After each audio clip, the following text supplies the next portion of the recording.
Crónica de Naciones Internacionales.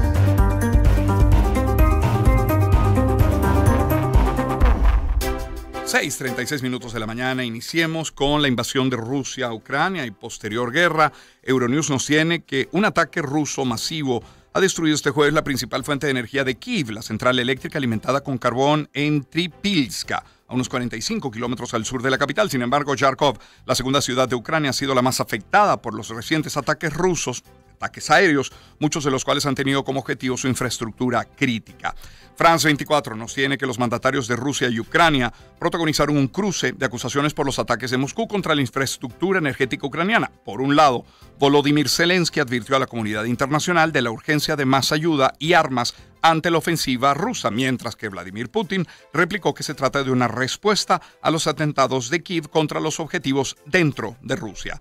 Por cierto que el presidente de Ucrania, Zelensky, instó hoy en la cumbre, en la cumbre de la Iniciativa de los Tres Mares, celebrada en Vilna, que su país necesita recibir urgentemente sistemas de defensa aérea adicionales para defender sus infraestructuras estratégicas de los ataques rusos.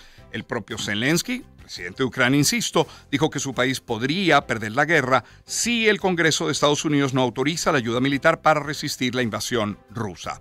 Vamos a Euronews. El Parlamento de Ucrania ha aprobado este jueves una ley que regulará la forma en la que el país llama a nuevos reclutas para su ejército. Llega tras meses de retraso y después de miles de enmiendas presentadas para suavizar aquel proyecto inicial. Y una más la tiene CNN. Los hackers, respaldados por el Estado ruso, robaron correspondencia por correo electrónico entre organismos gubernamentales de Estados Unidos y Microsoft mediante una violación de los sistemas del gigante del software, según confirmaron funcionarios estadounidenses este día jueves. Y bueno, sobre el conflicto en Oriente Medio, hay al menos dos titulares el día de hoy. Uno es de France 24. Hamás rechaza la mayoría de las propuestas sobre una tregua con el ejército israelí en Gaza. Lo señalaron fuentes familiarizadas con las negociaciones en El Cairo.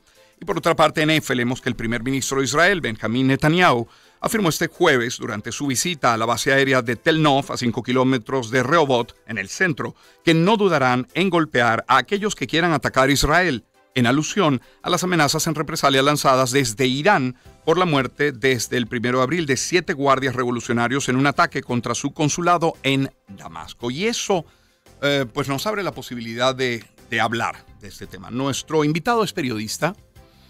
Son muchas las veces que hemos conversado con él, a la par aprendido de él, cosa que encontramos muy valiosa. Tiene un manejo muy interesante en el conflicto de Oriente Medio. ¿Por qué? Lo digo. Primero, por su amplio conocimiento histórico religioso. Luego, por su postura, porque siendo judío ha defendido posiciones muy neutras en el ejercicio del periodismo, pero hasta críticas en algunos casos a Israel cuando ha tenido que hacerlo. El 7 de abril, es decir, el domingo pasado, se cumplieron ya 6 meses de aquel ataque terrorista de Hamás en Israel, con saldo de muertos, de heridos, de secuestrados, 200 rehenes, pero también 6 meses, habría que decirlo, de la respuesta de Israel contra Hamás en Gaza. Y por eso queremos dar la bienvenida hoy, 6 meses después, a Gabriel Ventasgal, periodista, especialista en terrorismo islámico, experto en Oriente Medio, se formó en ciencias políticas y relaciones internacionales, ha cubierto para varias agencias de noticias los conflictos en Medio Oriente y siempre tiene la gentileza de acompañarnos. Gabriel, buen día. ¿Qué tal? ¿Cómo vamos? Muy bien, Gabriel. A ver, primero preguntar por el balance, entendiendo que cualquier cifra que se tenga a la mano viene acompañada, pues lógicamente de dolor y de luto, pero ¿se puede confirmar la cifra de esos 33.000 fallecidos de la que hablan desde Gaza en la respuesta israelí, de alrededor de unos 200 rehenes israelíes en Gaza? ¿Cuáles son los números? Mira, la cifra que oficialmente repiten los medios de comunicación es la cifra que da Hamás. Hamás facilita la cifra de los medios de comunicación. Y la estrategia de Hamás es haber atacado a Israel, pero a sabiendas que Israel iba a responder. La estrategia es muy simple, Román. Si Israel contraataca y Hamás sobrevive a ese contraataque, entonces ganó. Y sobrevive a ese contraataque intentando lograr que la comunidad internacional condene y presione a Israel. Y una de las formas de lograr esa condena es exagerando los números y diciendo que todas son mujeres y niños. Entonces, la cifra que habitualmente transmiten los medios de comunicación, la repiten de un grupo radical islámico que miente. Entonces no es la cifra de ahí y siempre ha mentido jamás. El problema es cuando los medios de comunicación no dicen que estas cifras que están diciendo se las facilitó el Ministerio de Salud de la Franja de Gaza, que está en manos de Hamás. Bueno, al menos en nuestro programa sí lo hacemos, siempre hacemos la aclaratoria de que esa cifra proviene de esa fuente, pero fíjate, Gabriel, que en esta primera respuesta ya das con lo que podría ser mi objetivo final en esta conversación, y es que mira, son muchos los organismos internacionales, pero también son muchos los países que también de manera individual han criticado, han condenado, como bien has dicho, la respuesta a Israel, que la consideran desmedida, que se califica como genocidio, incluso ha llegado a decir alguno, y entendiendo que el origen está en un ataque cobarde, como son todos los ataques terroristas. La verdad es que pareciera que el conflicto ya no es solo contra Hamás, cuando quedan civiles en el camino, cuando quedan ciudades devastadas, cuando con urgencia se solicita ayuda humanitaria que no termina de llegar, y en eso tampoco coinciden las cifras de Israel con la ONU en términos de ayuda humanitaria. Con ese contexto, ¿cuál es tu análisis? ¿Cuál es tu sentir en todo esto? ¿Es desmedida entonces la respuesta internacional con lo que ocurre hoy en Gaza? Mi opinión personal es que buena parte de lo que nosotros estamos viendo en la opinión internacional es que a todos los países del mundo se les permite defenderse y a un Estado se le permite defenderse menos. Y las razones por lo que eso ocurre tiene que ver con 2000 años de historia en relación a qué es lo que hacen o dejan de hacer los judíos. Muchas veces lo has dicho, Gabriel, con nosotros en el programa y en otras entrevistas te he escuchado también. Ser palestino no es ser terrorista, porque no todo palestino pertenece a Hamás, y eso es verdad. De hecho, muchos palestinos viven, digamos, sitiados por el propio grupo terrorista. Pregunto, ¿ha estado Israel en la capacidad de una operación más precisa, como llaman quirúrgica, o eso es virtualmente imposible, dadas las características del terreno? Mira, justamente lo que ocurre es que el único conflicto en el mundo que se está desarrollando, la forma de estar desarrollando es este. Si tú quieres buscar una comparación histórica, el único caso más o menos parecido es la guerra de Manila en 1945 entre Japón y Estados Unidos, en donde un lado consideraba que era bueno provocar muertes civiles de su propio lado para llamar la atención internacional y que se escondían abajo tierra porque había túneles. No hay ningún conflicto en la historia de la humanidad parecido a este. O sea que las comparaciones son simplemente inútiles. Sí. Ahora, fíjate lo siguiente, Román, cuando le preguntes a alguien esta misma pregunta, pregúntale, a ver, dime si se podría haber hecho diferente. Dime si hay una forma de hacerlo diferente cuando jamás adrede coloca a su población civil como escudos humanos. Dime si se puede hacer diferente cuando no hay periodistas occidentales cubriendo dentro del terreno. Vuelvo a decir, no hay periodistas occidentales cubriendo el conflicto dentro de la Franja de Gaza prácticamente, sino que hay empleados de medios de comunicación que son árabes palestinos, que están aprobados por Hamás, que nos facilitan la información desde dentro de la Franja de Gaza. Estos periodistas no van a decir que habitualmente Hamás utiliza hospitales como centros militares. Lo vamos a ir descubriendo a medida que otras agencias o incluso el ejército lo dice. En este sentido, el conflicto es único. Dicho sea de paso, en Manila, en 1945, la población era de 1.1 millón de habitantes. Y murieron 100.000 personas no combatientes. Sí. Es Gabriel Ventajal, que nos acompaña gentilmente a esta hora. Gabriel, ¿cómo está la popularidad, por ejemplo, de Netanyahu dentro de Israel? ¿Cómo se le percibe? ¿Cómo se le ve? Es una sensación extraña porque, por un lado, la población pide que debe seguir al frente del gobierno todo el tiempo que la guerra continúe, pero por otro lado, de alguna manera, se intuye que tras la guerra se le va a pedir la renuncia a él y a toda la cúpula militar. es una sensación doble. Las manifestaciones que ves en las calles, por ejemplo, en Tel Aviv, no son en contra de la guerra, son en contra de su presidencia, su liderazgo. Hay más o menos unos 150.000 israelíes que se reúnen en Tel Aviv cada semana para pedir que él renuncie, pero no piden que la guerra termine. Gabriel, por una parte leemos que Hamás rechaza la mayoría de las propuestas sobre una tregua con el ejército de Israel. Por otra, leemos que Israel no acepta la solución de 2 estados, y te lo he preguntado 1, 1000 y probablemente, y lamentablemente te lo tendré que seguir preguntando. ¿Encuentras tú viabilidad en algún otro escenario? ¿Hay alguna otra propuesta sobre la mesa que permita llegar a la paz? No, a la paz no.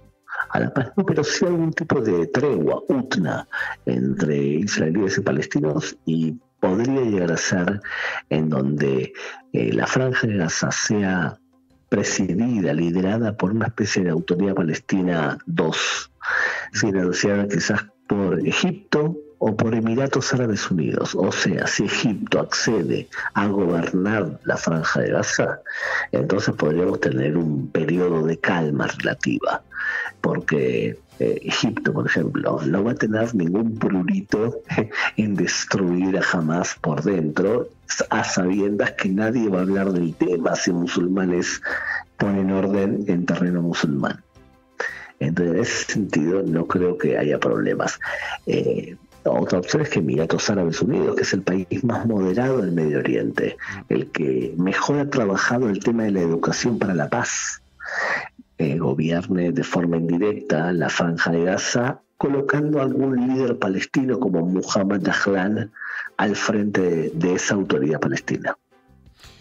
Gabriel, para terminar, cuando encontramos que la incursión en Rafah es inminente, cuando se abren además otros frentes, por ejemplo, esta tensa situación con Irán, te diría cuál es la tendencia. ¿La tendencia es a que se complique aún más la zona, o la tendencia más bien es a irse pacificando de a poco? Yo creo que la tendencia es clara. Va a haber una guerra entre Israel y Hezbollah en el Líbano, y no creo que Irán se meta de forma directa en la guerra a gran escala. Irán ha utilizado a proxies para que le hagan el trabajo sucio, Hezbollah, Hamas y demás, pero no se va a jugar el pellejo de su propio gobierno por estos proxies. Entonces Hezbollah sí va a haber una guerra, porque es imposible que los israelíes le piden a su propia población que se vayan de vuelta a su casa en el norte cuando están desalojados, cuando Hezbollah tiene 200.000 cohetes y tiene 3.000 kilómetros de túneles y tiene 100.000 soldados. Es imposible. Entonces con Hezbollah sí va a haber una guerra, y creo sí que el ataque a Rafah no es inminente, pero sí va a ocurrir. Bien. Gabriel, agradecidos como siempre por este tiempo, ¿eh? Un abrazo grande, Roman. Gracias a ti. Igualmente, es Gabriel Ventajal, periodista, especialista en terrorismo islámico, experto en Medio Oriente, formado en ciencias políticas y relaciones internacionales, cubriendo siempre para varias agencias de noticias europeas esos conflictos en Medio Oriente, y siempre con la gentileza para con nosotros también. 6:49 minutos de la mañana. Pues salimos de la zona, vamos hasta España. El presidente del gobierno de ese país, Pedro Sánchez, inicia este jueves una gira por varios países europeos con la que pretende abanderar un proceso que impulse el reconocimiento de Palestina, precisamente como Estado. También encontramos en España que está a un paso de iniciar una regularización masiva de inmigrantes. La medida, según sus promotores, acabará con la vulneración de los derechos fundamentales de los migrantes y las barreras que les impide contribuir de forma económica y fiscal a la sociedad. Desde Madrid, Luis Martínez, corresponsal de Unión Radio, tiene la información. El Pleno del Congreso de los Diputados ha aprobado, con el apoyo de todos los grupos parlamentarios, excepto Vox, la toma en consideración de la iniciativa legislativa popular para la regularización extraordinaria de alrededor de 500.000 extranjeros que residen en España. En total, esta propuesta ha recibido 310 votos a favor del PP, PSOE, Sumar, Junts, Esquerra Republicana, Partido Nacionalista Vasco, Bildu, BNG y Podemos. Vox, por su parte, ha votado en contra, esgrimiendo como argumentos las violaciones y asesinatos que atribuyen a la presencia de ciudadanos extranjeros y el riesgo de tener aquí una yihad y una persecución de cristianos. Con esta regularización masiva, el gobierno también planea aumentar sus ingresos mediante la cotización en seguridad social, así como de los impuestos que pueden aportar de manera legal estas personas que por alguna u otra razón se encuentran de forma irregular en territorio español. La voz de Luis Martínez desde Madrid. Ahora, todavía sobre España, el abogado general de la Unión Europea dio la razón este jueves al expresidente catalán, Carles Puigdemont, en el caso que le enfrenta al Parlamento Europeo por no dejarle acceder a su escaño en julio de 2019 y pidió que se anule la decisión del expresidente de la Eurocámara, Antoni Tajani, de impedirle entrar al edificio. Es un titular de EFE. Por cierto, el Parlamento Europeo ha votado a favor de incluir el acceso al aborto en la Carta de los Derechos Fundamentales de la Unión. La resolución no vinculante ha sido aprobada por 336 votos a favor, 163 en contra y cuenta con el respaldo principalmente de miembros de partidos de izquierda y de centro. En nuestro continente, en América, el Ministerio de Ambiente y la Alcaldía de Bogotá, en Colombia, instalaron este jueves una mesa de trabajo permanente el mismo día en que arrancó el racionamiento de agua en la capital colombiana ante los bajos niveles que tienen los embalses que abastecen la ciudad debido a la sequía agravada por el fenómeno El Niño. En esta nota de EFE leemos que la ministra de Ambiente, Susana Mahamad, informó que harán un trabajo conjunto de seguimiento permanente de esta emergencia. Hemos instalado, en conjunto con las entidades del distrito, las entidades de gestión de riesgo y las entidades del Sistema Nacional Ambiental entre Bogotá y el Gobierno Nacional, una mesa de trabajo permanente sobre el abastecimiento de agua y el futuro del agua en la región, especialmente Bogotá y Sabana de Bogotá. La ministra de Trabajo de Ecuador, Ivonne Núñez, presentó este jueves una denuncia por traición a la patria contra el expresidente Rafael Correa, titular de CNN. Y en La Voz de América leemos que el gobierno de México anunció el jueves que ya presentó una demanda contra Ecuador ante la Corte Internacional de Justicia por la incursión policial a su embajada en Quito y pidió además la suspensión del país andino como miembro de Naciones Unidas si no se disculpa. Luego hablemos de Estados Unidos, pero en su relación con Asia. Por ejemplo, AFP, la agencia France Press, nos tiene que el primer ministro japonés, Fumio Kishida, dijo a los legisladores estadounidenses este jueves que Estados Unidos no tiene que enfrentar los serios desafíos globales solo. Kishida agregó que Tokio está mejorando sus capacidades militares para apoyar a su aliado. Y CNN tiene que la visita de más alto nivel de China a Corea del Norte en casi 5 años desde 2019 comenzó este jueves, mientras Pyongyang busca fortalecer sus relaciones tanto con Beijing como con Moscú en medio de una creciente coordinación entre sus vecinos y los Estados Unidos. 6:53, vamos nosotros a compartir algunos mensajes publicitarios y en este caso hablarles de Osole. ¿Qué nos trae Osole Baby? Las más deliciosas compotas elaboradas con pulpa de las mejores frutas, ricas en vitaminas y con el sabor que encanta a los bebés, tan deliciosas que no dejan nada. Busca las compotas Osole Baby en deliciosos sabores: manzana, pera, durazno, frutas mixtas y muchas más. Síguelos en redes sociales como @OsoleBaby. Comienza su historia con las compotas Osole Baby. Comienza su historia con los sabores de la vida. Y les quiero hablar de Leti. Día a día nos sometemos a factores que activan el envejecimiento prematuro de las células, por lo que, déjame decirte, te estás oxidando. Nos estamos oxidando. Para que esto no ocurra, cuentas con Bioletizan Forte, que por su efecto antioxidante retarda el envejecimiento celular, protege el colágeno dejando la piel sana y reduce la pérdida de masa muscular. Bioletizan Forte es el antioxidante para sentirte y verte bien de Grupo Leti. Y en Grupo Leti nuestro compromiso es mayor. Quiero hablarles también de los colchones Beauty Rest de Simmons, porque es importantísimo tener un sueño reparador que permita despertar cargados de energía. Pues solo los colchones Beauty Rest permiten dormir sin interrupciones. Esta estructura de resortes, Pocket Coil se llama, de acción independiente, se adaptan al contorno del cuerpo y luego minimizan la transferencia de movimientos de la pareja. Recarga tu energía. Beauty Rest de Simmons. Dormir mejor gracias a la ciencia. Y gracias